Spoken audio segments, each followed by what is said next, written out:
I've had a very long journey, and I'm very happy to report that I think all women have those journeys. We have challenges, we have struggles, but despite everything, Alhamdulillah, we've been able to prove our potential. We've been able to make ourselves recognized by not only the ones who are sensitized, they all already are sensitized, like Dr. Akbar Zaidi, but there are so many who probably never believed in our strength, in our ability. So what did I do? I didn't kind of stop there. I actually took it upon myself to train them. I've taken them every year to the UK. I mean, none of them have ever traveled. Their loans and being borrowers. The statistics don't support the fact that women-led businesses are riskier. But yes, unfortunately, there is a perception.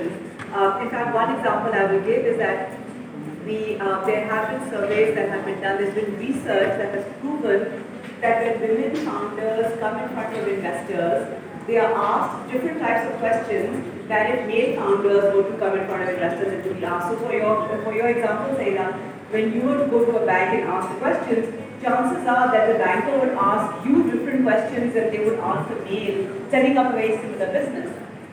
Space where women are in front of institutional investors, women get asked defensive questions where they have to maybe overcome a negative, and then get asked aspirational questions where they can show how big the business is going to be. So a woman would get asked, and I'm going to go to as well because I think the audience can understand, women would get asked, whereas men get asked aspirational questions like, अच्छा आपका vision क्या है? कितने मुल्कों में आप जाएंगे? कहाँ तक जाएंगे? As opposed to saying, how will you do it? The question is more around.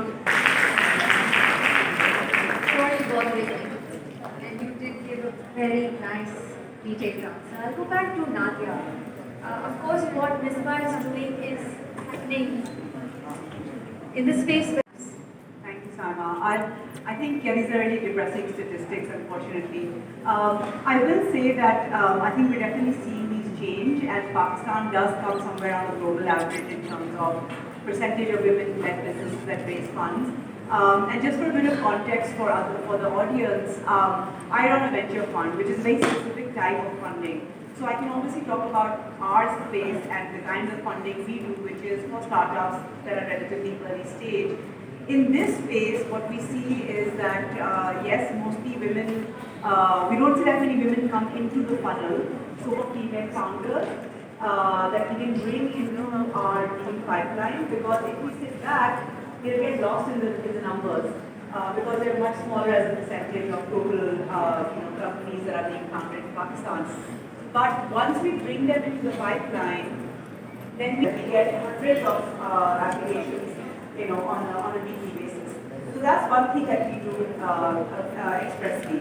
I think when it comes to evaluating businesses, we are conscious that we don't want to use some of the bias. They feel a sense of responsibility in repaying investment or funding that has been borrowed. In fact, even if you look at microfinance banks in Pakistan and elsewhere. Sweet hands or not so sweet?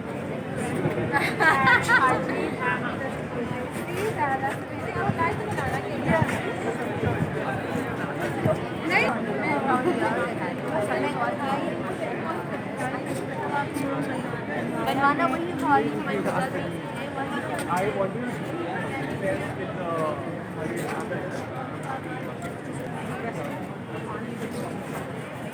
Ma'am local दिलवाओ आपका board और आपकी local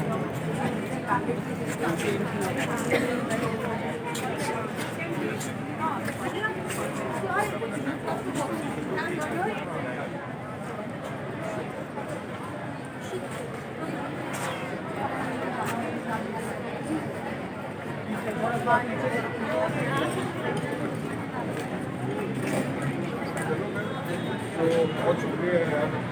तो resources भी तो मैं काफ़ी sir वो रिसोर्सेज की